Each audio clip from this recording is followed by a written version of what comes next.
Class 7th का है। तो क्लास 7 का मैंने हिस्ट्री का फर्स्ट चैप्टर कंप्लीट किया हुआ है और साथ ही एमसीक्यू भी कंप्लीट कर दिया है। तो अगर आप चाहे तो आप इस चैनल के हिस्ट्री के प्लेलिस्ट में जाके आप हिस्ट्री का फर्स्ट चैप्टर एक्सप्लेनेशन समझ सकते हैं।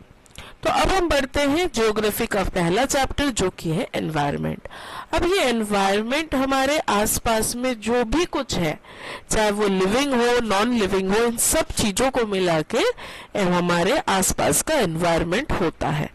तो स्टार्टिंग में जो आपका एनसीईआरटी बुक का चैप्टर है, इस चैप्टर में स्टार्टिंग में एक पैराग्राफ लिखा है जहाँ पे रवि जो है वो एक वैकेशन से वापस लौटता है और वो देखता है कि उसके आसपास में जो एक प्लेग्राउंड था वहां पे खुदाई हो चुकी है और सब बताते हैं कि वहां पे कंस्ट्रक्शन होने वाला है। तो चलिए चैप्टर पढ़ते हैं। After the long gap, when Ravi started going to school again, he noticed that the only playground next to his school was dug up. उसने क्या नोटिस किया कि उसके घर के पास में जो प्लेग्राउंड था उसको खोद दिया गया है। People said that a huge building with many flats will be constructed there. वहाँ पे लोगों ने बताया कि वहाँ पे बहुत सारे फ्लैट्स वाला एक बड़ा सा बिल्डिंग बनने वाला है। Ravi was almost in tears. Almost in tears word का मतलब है उसे बहुत दुख हुआ। When he realized that the big playground with its soft grasses, marigolds and butterfly is gone forever. जब उसको समझ में आया कि अब ये प्लेग्राउंड के यहाँ पे जब बिल्डिंग बन जाएगी तो प्लेग्राउंड में जो सॉफ्ट वाली ग्रासेस थी, जो मेरीगोल्ड थे और जो बटरफ्लाईज वहां दिखती थी, अब वो रवि नहीं देख पाएगा। He shared his feeling with his classmates. वो अपने classmates के साथ इस feeling को share करता है। In the assembly, the principal too sadly observed, see how our environment is changing. Principal ने भी कहा कि देखो हमारा environment किस तरह से change हो रहा है। तो रवि को पहले नहीं समझ में आया था कि ये जो आसपास में जो playground था वो उसके environment में आता है।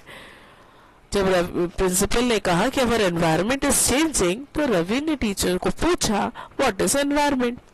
तो टीचर ने कहा whatever you see in your surrounding. आप जो भी अपने सराउंडिंग में देखते हैं, जैसे आप पढ़ रहे हो तो आपके हाथ में शायद मोबाइल हो या लैपटॉप हो और आपके आसपास में आप चेयर में बैठे हो, सोफा में बैठे हो, पार्क में बैठे हो या गार्डन में बैठे हो या अपने स्टडी टेबल में हो, तो आपके पेन कॉपीज और पेंसिल बॉक्स, वाटर बॉटल्स, ये सब जो है वो आपके एनवायरनमेंट में आते हैं। साथ में घर में जितने मेंबर्स हैं वो भी आपके एनवायरनमेंट में आते हैं। आपके घर के आसपास में जितने पेड़ पौधे हैं वो भी आपके एनवायरनमेंट में आते हैं। Ravi thought aloud. What that means the school building, table chairs in the classrooms, even that open field, the road, the garbage, my friends, all are parts of our classroom. All are parts of our environment. लगता है रवि को लगता है कि क्या सच में ये school की बिल्डिंग, टेबल, चेयर्स और ये फील्ड्स, गार्बेज, क्या ये सब हमारा एनवायरनमेंट है? Said yes, said the teacher. Teacher ने कहा yes कि ये सारे आपके एनवायरनमेंट है। But wait, some objects are created by nature. Teacher ने क्या कहा कि जो आपके एनवायरनमेंट में जो सामान है उनमें से कुछ है जो नेचर के द्वारा बनाया हुआ है और कुछ है जो आपने बनाया है, ये बनाया है। तो नेचर के द्वारा क्या बनाया हुआ है? Example mountains, reverse, trees, animals. Other are made by people, for example roads, cars, books, clothes, books. Now what? Make a list with your classmates sitting next to you of the creation of nature and by human beings. तो आप भी अपने copy में आसपास में आपको जो दिख रहा होगा उसको लिखिए और फिर उसको डिवाइड करिए कि इसमें से नेचर का क्या क्या है और इंसानों द्वारा बनाया हुआ क्या है। रवि, परमजीत, जेसी, मुस्तफा, आशा were all excited about making this list. बहुत excited थे ये 5 फ्रेंड्स। और why is our environment changing? asked Iqbal ने पूछा हमारा environment change क्यों हो रहा है? It's all because of our needs. They are increasing day by day. We are therefore modifying and at times even destroying our natural surrounding, the teacher replied. तो teacher ने क्या कहा कि ये हमारे नीड पे डिपेंड कर रहा है, हमको क्या चाहिए, और उसके हिसाब से हम सब चीज को मॉडिफाई कर देते हैं, और मॉडिफाई करने वक्त कुछ कुछ चीजें नेचर को नुकसान पहुंचा रही है. जैसे पहले बहुत पहले आपके बर्थ के पहले भी शायद जब गांव में सब पैदल चलते थे, उसके बाद जब फिर साइकिल आया, फिर साइकिल के बाद साइकिल से पहले भी बुलक कार्ट्स आए, बुलक कार्ट्स के बाद साइकिल आए, साइकिल के बाद टू व्हीलर्स आए, टू व्हीलर्स के बाद फोर व्हीलर्स आए. तो अब हमने क्या किया, हमारे रिक्वायरमेंट के हिसाब से हम मॉडिफाई करते गए, इम्प्रूव करते गए. अब हमको कहीं साइकिल पे जाना नहीं है, हमको कहीं पैदल नहीं जाना होता है. तो जहां हमारा टाइम बच जाता है, अगर बहुत दूर जाना है, यहाँ से हमको 200 किलोमीटर दूर जाना है, तो हम 200 किलोमीटर अभी पैदल चल ही नहीं पाएंगे. तो जहाँ पे हमारे पास ट्रेन है, ये तो ट्रांसपोर्ट के जो भी हम एक्शंस हमारे पास है, बस है, ट्रेन है, एरोप्लेन है, तो ये सब जहां हमारे फायदे भी कर रहे हैं, वहां पे हमारा नेचर को भी ये कहीं ना कहीं नुकसान को पहुंचाता है. जैसे टू व्हीलर्स है, फोर व्हीलर्स है, इनसे पॉल्यूशन बढ़ रहा है. तो ये हमारे जरूरत के लिए हमने बना तो दिया है, पर कहीं ना कहीं हमारे नेचर को भी डिस्ट्रॉय कर रहा है. From the above conversation, you understand that the place, people, living things and nature that surround any living organism is called environment. तो हम ऊपर के conversation से क्या समझ रहे हैं, इसको आप मार्क कर लीजिए, अपने कॉपी में नोट कर लीजिए. The place, people, things and nature. जहाँ पे है वहाँ पे आसपास के लोग, वहाँ पे सामान और नेचर का जो पार्ट है वो, ये सब मिला के एनवायरमेंट होता है. एनवायरमेंट डेफिनेशंस में आता है, इसलिए अच्छे से इसको याद करिएगा. It is a combination of natural and human made phenomena. इसमें नेचुरल भी आता है और ह्यूमन मेड भी आता है. While the natural environment refers in both biotic and abiotic conditions existing on the earth, human environment reveals the activities, creations and interaction among human beings. अब फिर से हम थोड़ा सा ऊपर चलते हैं. हमने पढ़ा कि एनवायरनमेंट क्या है, फिर उसने कहा कि ये जो एनवायरनमेंट है इसमें नेचुरल और ह्यूमन मेड फिनोमेना दोनों को मिला के करते हैं. और जो नेचुरल और एनवायरनमेंट है इसमें बायोटिक और एबायोटिक दोनों आता है. देखो एक लेफ्ट साइड में जो फोटो बनी हुई है उसमें लिखा है बायोटिक और एबायोटिक. बायोटिक के नीचे लिखा है the world of living organism, जो भी जिसमें भी लाइफ है वो है बायोटिक, और जो नॉन लिविंग है उसको बोलते हैं बायोटिक. और इन दोनों के बीच में हैंडशेक हो रहा है, मतलब ये दोनों मिला के ही हमारा नेचुरल एनवायरनमेंट है. पत्थर, माउंटेन, ये सब क्या है, एबायोटिक फैक्टर्स है. पर वहीं पे प्लांट्स और ट्रीज क्या है, बायोटिक है, क्योंकि उसमें लाइफ है. तो ये सब मिला के हमारा नेचर है. आप अगर कोई पहाड़ पे चले जाओ तो आपका पहाड़ जो है उसमें लाइफ नहीं है, पर पहाड़ के ऊपर जो पौधे हैं, फूल है, वो है. तो इसीलिए वो पूरा आता है हमारा नेचुरल एनवायरनमेंट में. अब आगे बढ़ते हैं natural environment. Land, water, air, plants and animals comprises the natural environment. तो land, water, air, plants and animals सब मिला के हमारा natural environment है. You are familiar with the meaning of the terminologies. देखो अब terminologies है. पहला terminology है lithosphere, hydrosphere, एटमॉस्फेयर, बायोस्फीयर. ये सब हम पहले पढ़ चुके हैं. लिथोस्फीयर मतलब लैंड से रिलेटेड, हाइड्रोस्फीयर मतलब वाटर, एटमॉस्फेयर मतलब एयर, और बायोस्फीयर मतलब सबका मिक्सचर. अब लिथोस्फीयर क्या है? Lithosphere is a solid crust और the hard top layer of the earth. Earth का जो हार्ड टॉप लेयर है वो, it is made up of rocks and minerals and covered by a thin layer of soil. ये पत्थरों से बना हुआ है और हार्ड है, और उसमें एक परत सॉइल की भी होती है. an irregular surface with various landforms such as mountains, plateaus, plains and valleys. ये एकदम फ्लैट सरफेस नहीं है, जैसे हमारे घर का फ्लोर एकदम चपटा होता है वैसा नहीं होता, ये नेचुरल है। तो नेचुरल होने के कारण यहाँ पे पहाड़ है, पर्वत है, छोटे छोटे वैलीज है, प्लेन्स है, गड्ढे हैं, इस तरह से ये इर्रेगुलर सरफेस है। Landforms are found over the continents and also on the ocean floor. Ocean के बेस में भी लैंडफॉर्म होता है, कंटिनेंट्स में भी लैंडफॉर्म्स होता है। Lithosphere is the domain that provides us forest, grassland for grazing, land for agriculture and human settlement. इंसानों को रहना कहाँ है? लैंड में। खेती कहाँ करेंगे? लैंड में। घास चराने जानवरों को कहाँ लेके जाओगे? ग्रासलैंड, वो भी कहाँ पे है? लैंड में। और जंगल कहाँ है? ये भी लैंड में। तो ये सारा जो है ये लिथोस्फीयर में आता है। It is also the source of mineral wealth.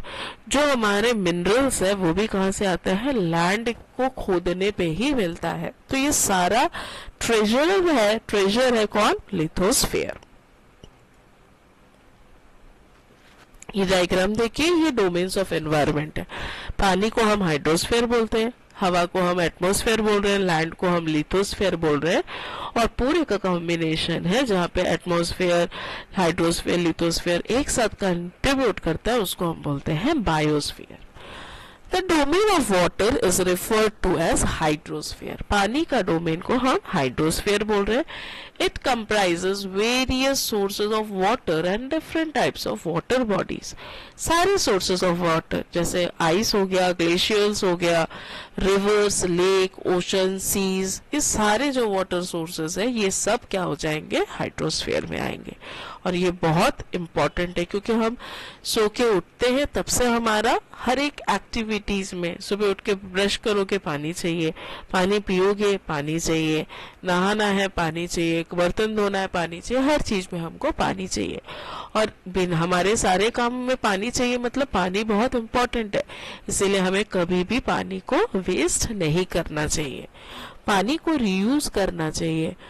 कुछ कुछ वाटर्स ऐसे वेस्ट होते हैं तो उस वाटर को आप फिर से दूसरे किसी काम में जहाँ पे वो उपयोग में आ सकता है उस काम में हम उसको यूज कर सकते हैं। जैसे कि जैसे घर में आरओ लगा है तो उसमें क्या होता है, जैसे आप उसको ऑन करते हैं तो एक वेस्ट वाटर का आउटलेट होता है, वहां से वो पानी निकल जा रहा है, तो आप उस वेस्ट वाटर से बर्तन धो सकते हैं, आंगन धो सकते हैं, पेड़ों को डाल सकते हैं। ये वाटर का रीयूज हमको करना चाहिए क्योंकि वाटर बहुत प्रीशियस है।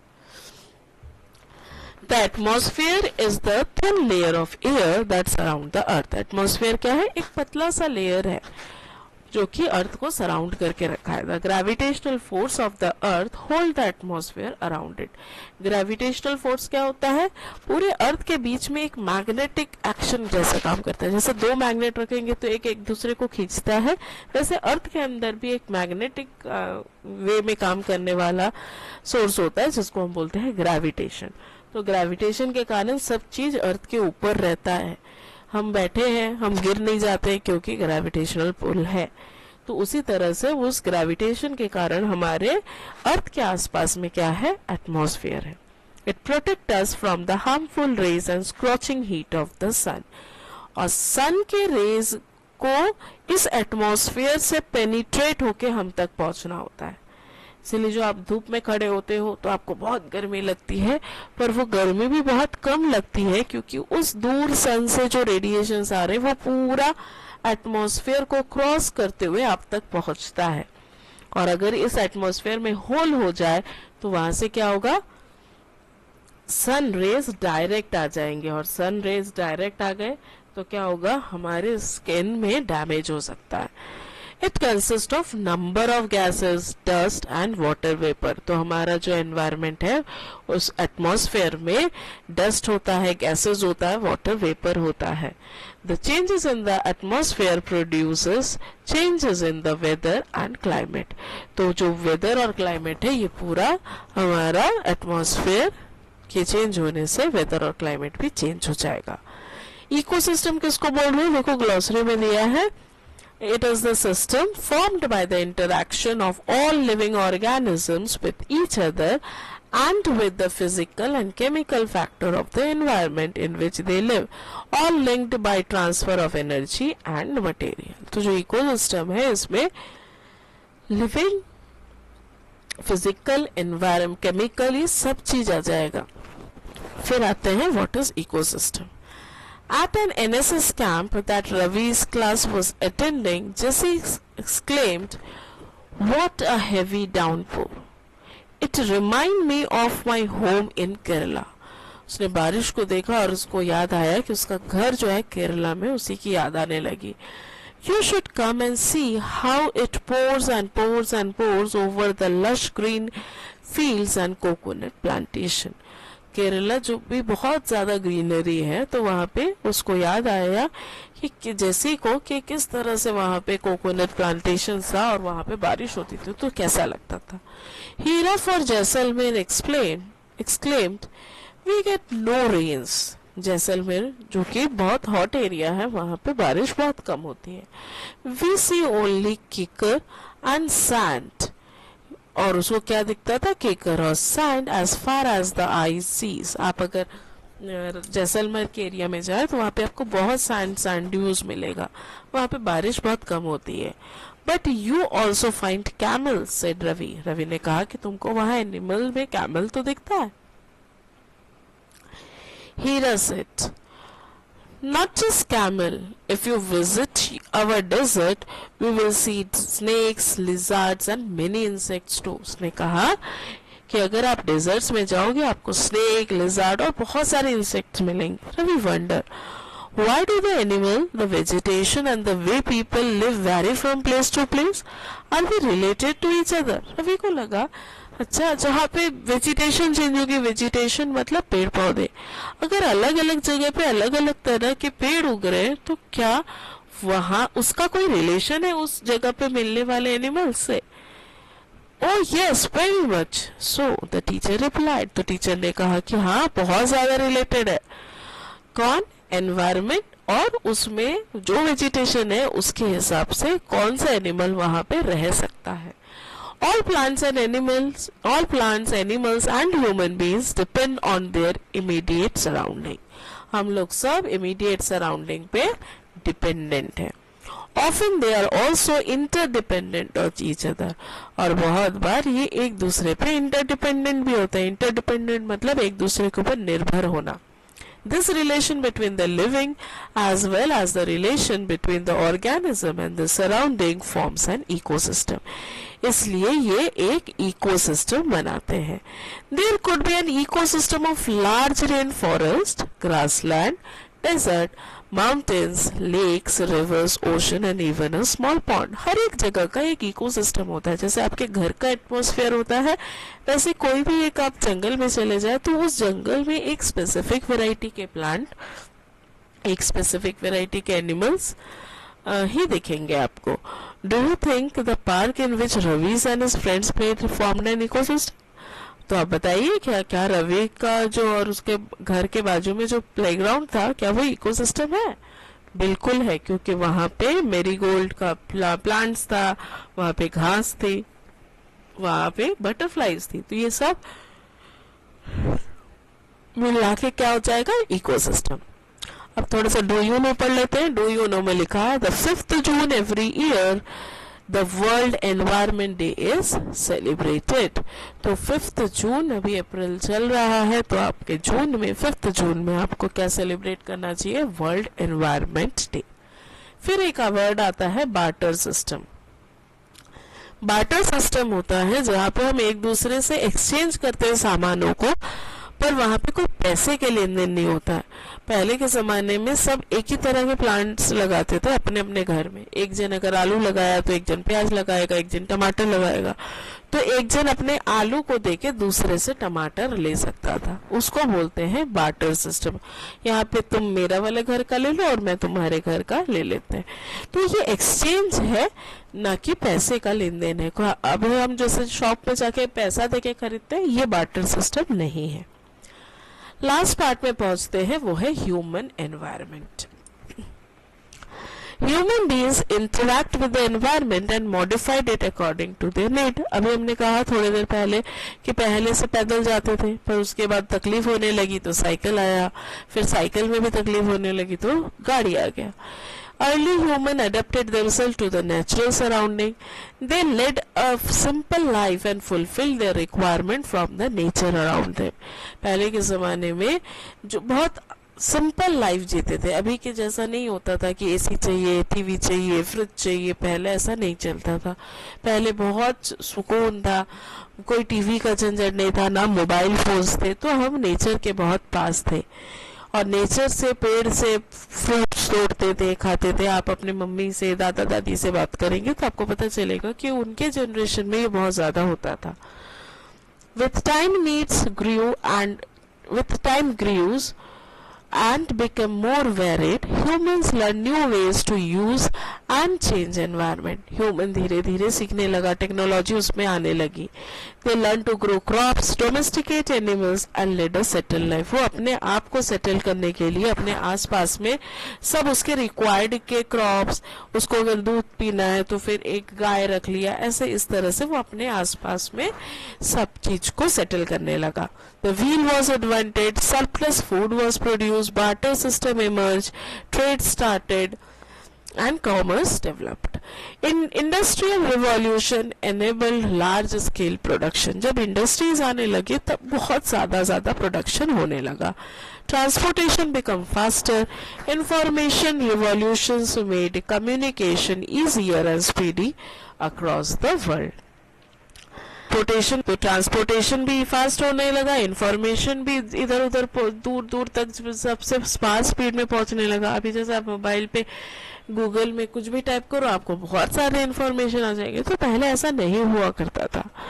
Have you ever thought why you love eating a juicy watermelon in summer and a hot roasted peanut in winter? क्यों आपको ऐसा अच्छा लगता है? आप सबके घर में वाटरमेलन तो आ ही रहे होंगे, तो हमको क्यों गर्मियों में वाटरमेलन मिलता है और रोस्टेड पीनट्स हम विंटर में खाते हैं? विंटर में वाटरमेलन तो नहीं लेते. Perfect balance is necessary between the natural and human environment. गर्मी में उस तरह के फ्रूट्स नेचुरली उगते हैं जिसका वाटर कंटेंट बहुत ज्यादा है, ताकि आप पियो तो आपका बॉडी हाइड्रेटेड रहे. Humans must learn to live and use their environment in a harmonious way. इसीलिए हम बोलते हैं कि आपको अपने एनवायरनमेंट को बचाते हुए चलना है. जब तक आपका एनवायरनमेंट अच्छा है तब तक आप भी स्वस्थ रहोगे. Nuri, a girl from Mizoram from Ravi's class, often talks about the lush green surrounding in her place. Mizoram जो कि हाई हिल्स पे है, वहाँ पे बहुत अच्छा ग्रीनरी है. Seeing Ravi upset at having lost his playground, Nuri invited him to visit her home state during the coming vacation. उसने कहा कि तुम मेरे स्टेट पे चलो अपने वैकेशन में. Ravi's teachers asked the student to draw the landscape, houses and activities of the people and places they visit during the holidays.